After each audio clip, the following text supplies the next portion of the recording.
Prečo nám náš mozog skresľuje realitu? Číslo 1. Evolučné dôvody. Naši predkovia žili v nebezpečnom prostredí, kde bolo prvoradé prežitie. V praxi to znamenalo, že si všímali viac negatívne podnety, čo im pomohlo vyhnúť sa predátorom a teda prežiť. No a dnes sa to prejavuje tak, že si všímame hlavne negatívne aspekty situácie. Predstav si napríklad, že dostaneš spätnú väzbu v práci. 99% z nej je pozitívnej, ale na čo sa zafixuje tvoj mozog? Na to 1%, keď ti tvoj šéf niečo vytkol. Dôvod číslo 2 sú tzv. Mentálne skratky. Namiesto podrobnej analýzy si vytvorí rýchle pravidlá, ale tie môžu byť veľakrát nepresné. Predstav si, že si už 100-krát zaparkoval bez problémov, ale raz sa ti podarilo oškriť auto o stĺp. Tvoj mozog si túto negatívnu skúsenosť uloží ako vzorec a za každým, keď pôjdeš parkovať, budeš myslieť na to, čo sa ti stalo. Dôvod číslo 3 je výchova a rané skúsenosti. To, ako sme boli vychovávaní a aké vzorce správania sme v rodine pozorovali, bude ovplyvňovať to, ako myslíme. Ak si počúvala frázy ako musíš byť vždy poslušná, pomáhaj druhým, nesťažuj sa, môže sa z toho stať tvrdý vnútorný hlas, ktorý bude sabotovať naše hranice. Takže stále, keď chceš povedať nie, tebe príde automaticky ten hlas do hlavy a bude ti hovoriť: buď milá, no a čo keď si unavená, mnoho ľudí má oveľa väčšie problémy ako ty. Štvrtým dôvodom je tzv. Emocionálna ochrana.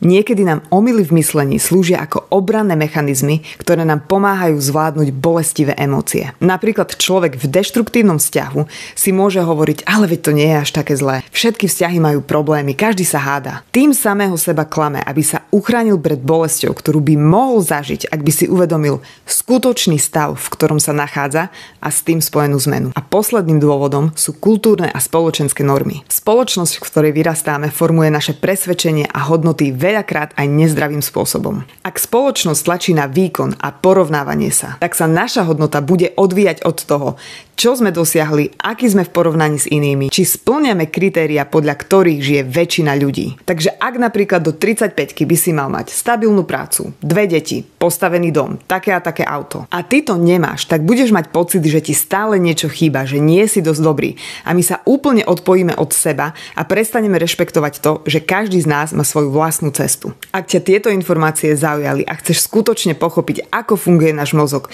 a ako to priamo súvisí s našimi hranicami, potom ťa bude zaujímať program, ktorý som pre teba vytvorila. Nechaj mi pod videom hranice a ja ti pošlem viac informácií.